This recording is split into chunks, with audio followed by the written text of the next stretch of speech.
hey, are you dealing with the carbon footprint within the CSRD? Then you should definitely listen to this podcast episode because I'm talking to Irina, who just did a guide on exactly this topic. And she's going to first explain why the carbon footprint is important within the CSRD. And then second, give a detailed step-by-step approach on how companies can assess their carbon footprint. So enjoy.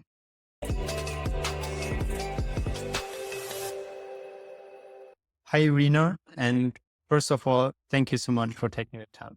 For those of the listeners that don't know you yet, can you tell us a little bit about yourself? What are you doing? And what is the topic that we're going to talk about today?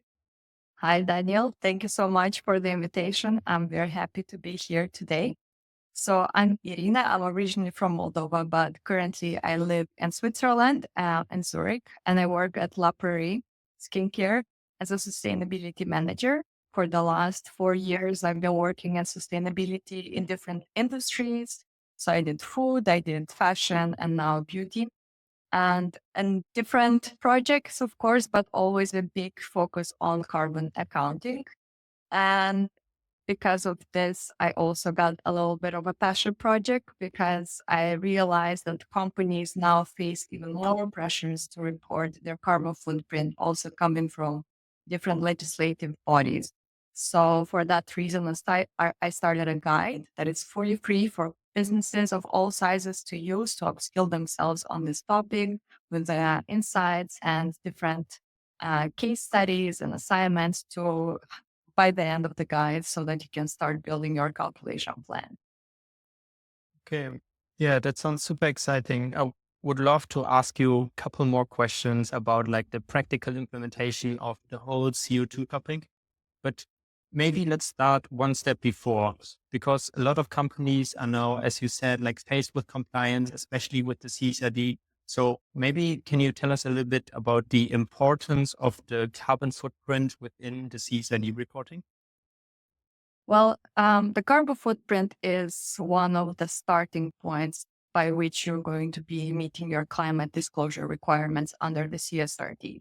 And what I mean by that is under the CSRD, of course, you have to disclose your carbon footprint itself, but that's not the only way you're going to be using your carbon footprint calculation because you also need to set reduction targets and build plans on how you're going to get to those targets.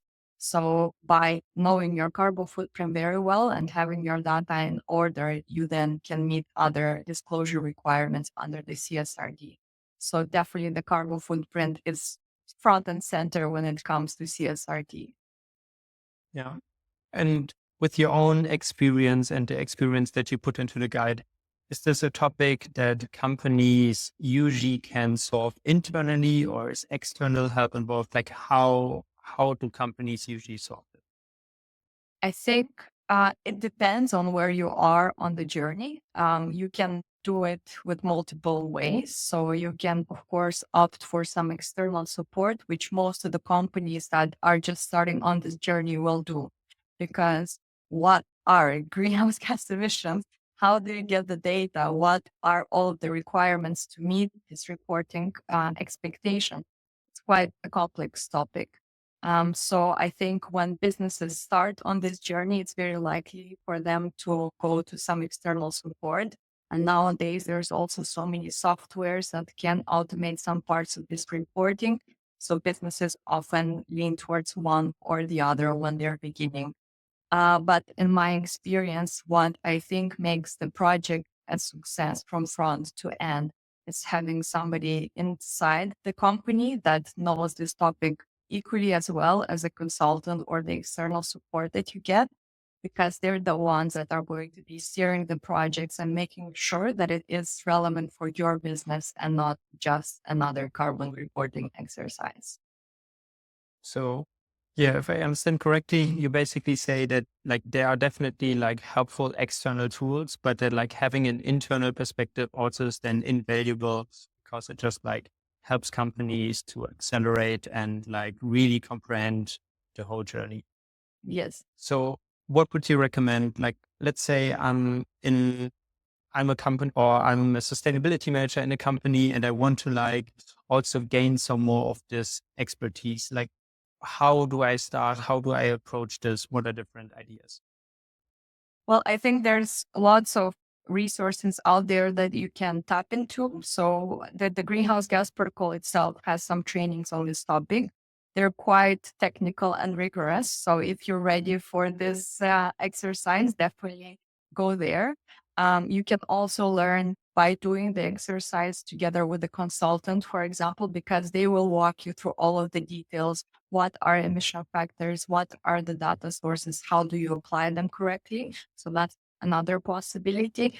And as I said, I launched this guide because I found most of the resources out there quite technical and quite difficult to access, even being in the field. So I really thought that there could be a case for something that's more easy to digest for people that are new to this topic, starting from your glossaries and speaking in human terms, and also then making it as actionable and as insightful as possible. Because if you think about the carbon footprint from the beginning, it might feel almost overwhelming because there's so many data points that you need to collect. So I think this is one of the key things out there. So go on the internet, search for some guides, search for the courses, and upskill yourself. And definitely, I think this is going to set you up for the success.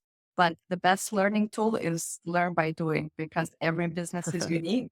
And there is going to be a lot of nuances that you uncover as you start doing it for your company. Yeah. Yeah, I completely agree with that.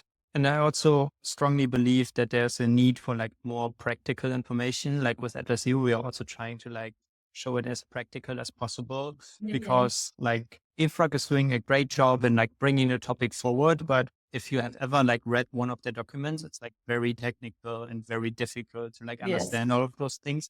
So I think a lot of sustainability managers really appreciate if it gets a little bit more easier and a little bit better explained. So Yes. yeah, I think that's definitely an important part.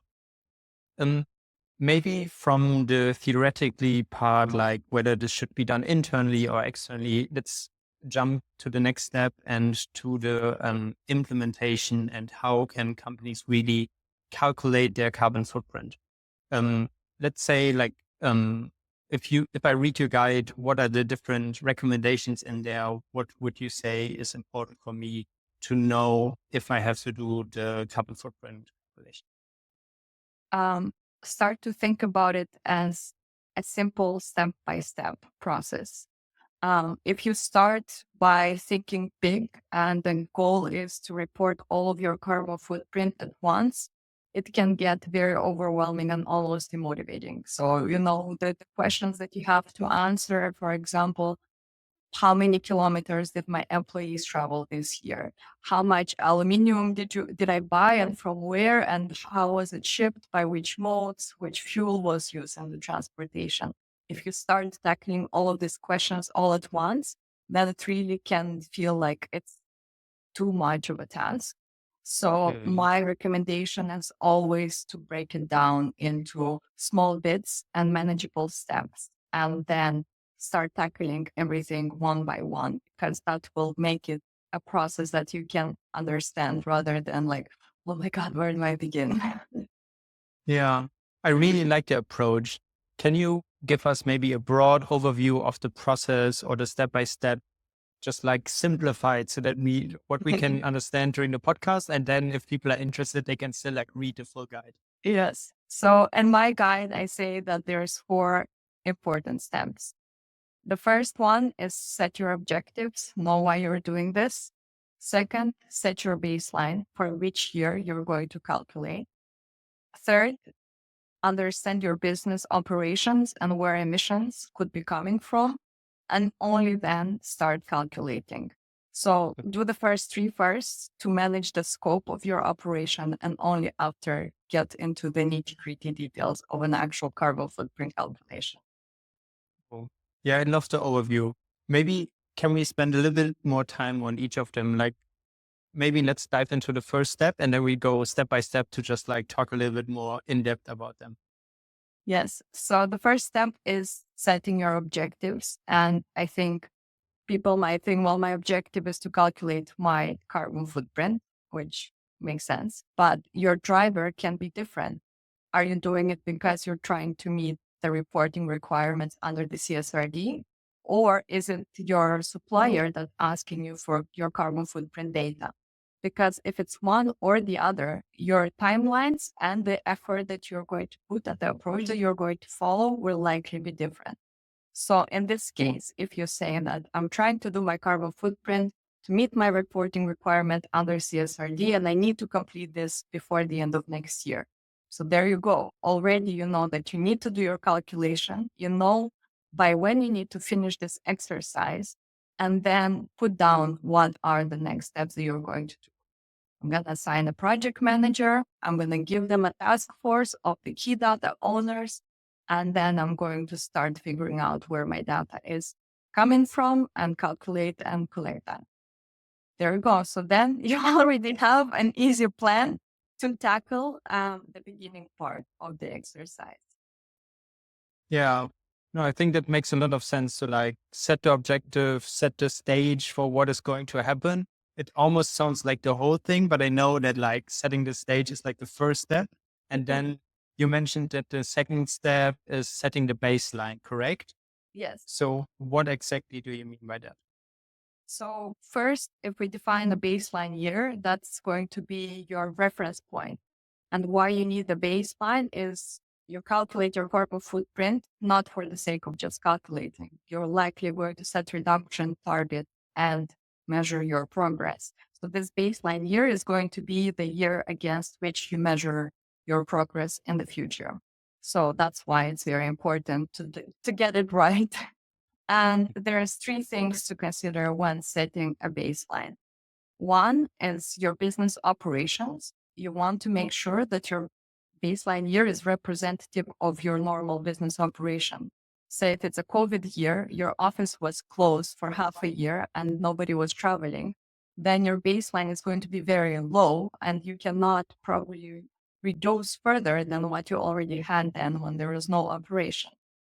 So that's very important. Second is data availability, because if you start calculating for your 5 years back carbon footprint, most likely you're not going to have access to the same information. You might not have all of the invoices that you need for your electricity consumption, for example, or people are not going to be able to tell you how they came to the office 5 years ago. So that's another angle to consider. And then, of course, one that probably is going to define it the most is regulation. If you look at your reporting requirements, is there a specific year for which you need to calculate your carbon footprint as the baseline? So if you check all of these three things, by the end, you should have a safe baseline to begin with. So that's my recommendation on that topic. Okay, nice. So first we set the objective, then we know what baseline we are calculating this on. And then we don't go directly into the calculation because there's one more thing that we need to do first, right? Yes. So, Then you need to identify your emission sources. And for this one, I will reference my guide because I really spent a lot of time on thinking about this. Because how do you even understand what you need to calculate? I think when we talk about the greenhouse gas protocol, there's scope 1 and scope 2, which is everything about your operations, so your cars and your facilities. That is pretty much a given that you need to calculate. But when we talk about scope 3, there's 15 categories. Which one do you need to talk about and which one you don't? So I created a cheat sheet on this topic with questions that can guide you to understand whether this is a relevant category for you or not. And for example, I don't know if we're talking about the purchase goods and services. Did you buy any materials for your operation? Say you're delivering food, you need packaging. So that's something that you want for your operation. So then by having these leading questions, you can understand which ones are the relevant categories for you. And on this one, I do have a recommendation. One, well, maybe sorry. So one, definitely focus on your hotspots. Most likely, if you're doing this for the first time, if you look at the industry that you're operating in, you can find what other companies are reporting. So if you're a logistics company, most likely your fuel use in the cars is going to be a very big impact area. So you definitely need to target that. If you're a restaurant, the food that you buy, the ingredients, maybe some of the packaging from it is going to be a big impact area. So by looking at what the industry has done, you can identify your hotspots, and that already gives you a lot to work with. Yes. Yeah. And the hotspots are then like the most important areas, or how can I understand this? Yes. So the hotspots I quantify as maybe like 80% of your carbon footprint. Hmm. So most likely it's going to be some categories. You're not going to have material emissions in all of the greenhouse gas categories. And for that reason, it's very important to validate for your specific industry what are the top three, top five categories that you need to address, because that's going to simplify your exercise also. Say you have limited resources this year, you're going to do your scope one, scope two, maybe three more categories from scope three, and then keep on adding to it and making it more granular and more refined in the future when you have more resource and more time and you already have something that you can work with. Yeah. No, I agree. I think prioritizing is a super important task because like with CSRD in general, but also especially with carbon footprint, it's like such an immense task and there are so many different things to do. So I feel like that companies definitely need to prioritize and see what you're working on first. And then you can still like do the perfect report when you have the time and the resource for it, but like Definitely. start with the important things and then you can slowly go Yeah. there. And you know that the whole point of the exercise is for it to inform action in the future. So if you're going to spend 2 years just to prepare your first carbon footprint calculation, when you could be spending this time and money on building reduction roadmaps and getting projects to reduce your carbon footprint, that's also not a fair use of your time. So that's why I also think prioritize, identify what the hotspots are, tackle them, and then when you're ready, add more and deep dive into the categories that are not so easy to tackle, for example, or that are not, the data for is not easily available. One example for this is the service category, because services everybody buys. I don't know whether you're working with a marketing agency, you have your licenses for the IT equipments that you use, that is a service and that should be your carbon footprint. But the industry is still developing the methodology and the emission factors for this category. So maybe you add it with a little bit more assumption, a bit of a rougher estimate using the spend-based emission factors. And then when the industry ready, when you're also ready to tackle it, then you address it as well. So do it in phases. Okay. Yeah. And then we are at the fourth step now, right? Yes, the calculation part, which is the easy one. Nice. Well, I always say if you look at the formula, it's very simple. You have your Mhm. activity data, you multiply it with an emission factor, and then you have your carbon footprint, right? Very Yeah. simple. You bought 1 liter of diesel, you take the emission factor for diesel, and you have your carbon footprint. Yeah. So Um, the activity data is then like diesel or like the different things that yes, my company buys, produces, and exactly. so on, right? Exactly.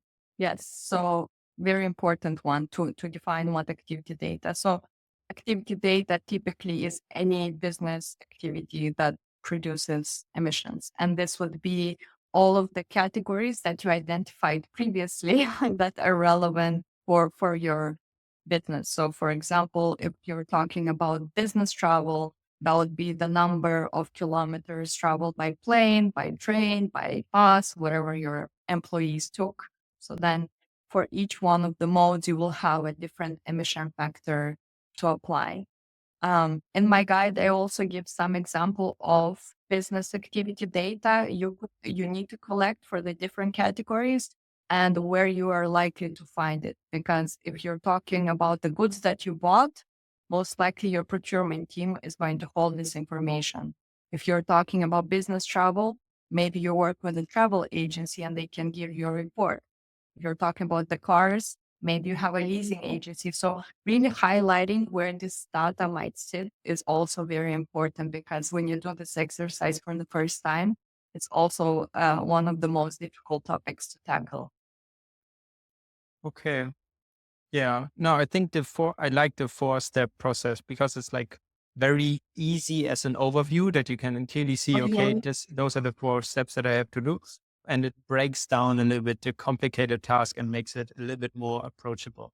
Yes. Besides that process and the recommendations you gave already, are there some general recommendations and tips that you want to give to companies that, that would just be helpful for them for the whole process?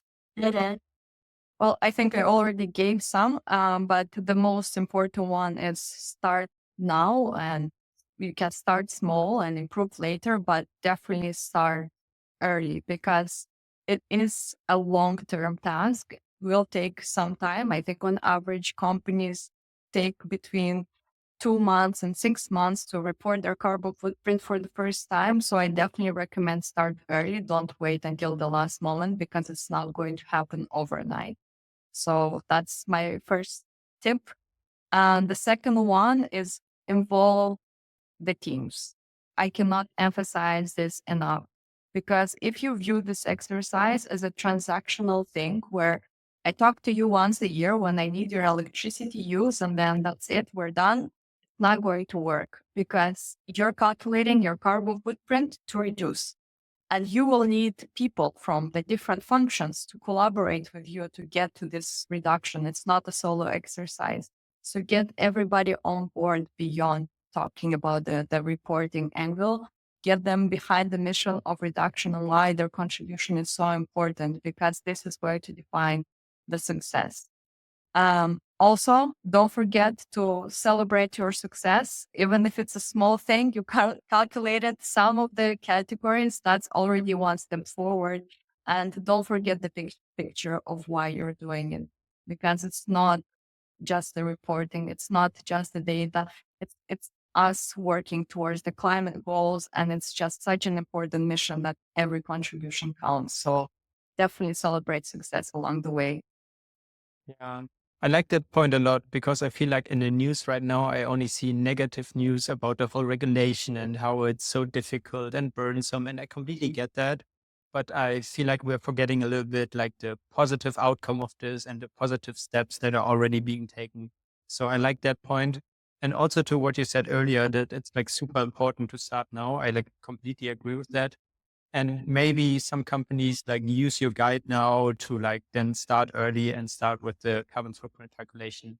So maybe to encourage that, could you send me a link to your guide or something so I can put it into the show notes so that people that are Definitely. interested can just like look it up and find the guide there? Yes, definitely. And as I said, this is a completely passion project for me. I did it with all of my soul poured into it because I definitely believe that this information should be accessible. It's fully free. I'm not making any profits from it. It's just to help people get behind this goal and making their contribution. So please use it as much as possible. If you have feedback, if you have thoughts, I would be more than happy to hear them as well. Perfect.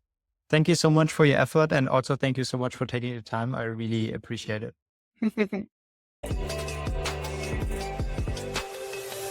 If you've come this far, thank you so much for listening to the AtlasZero podcast. The goal of AtlasZero is to help companies to find the right sustainability solution. And we are really focused on all the EU compliance topics. We have a solution finder, we have an automated RFP process, and we also do a lot of consulting projects in this area. So if you're looking for a solution, make sure to reach out to us. And I have to ask this, please like and subscribe this podcast episode.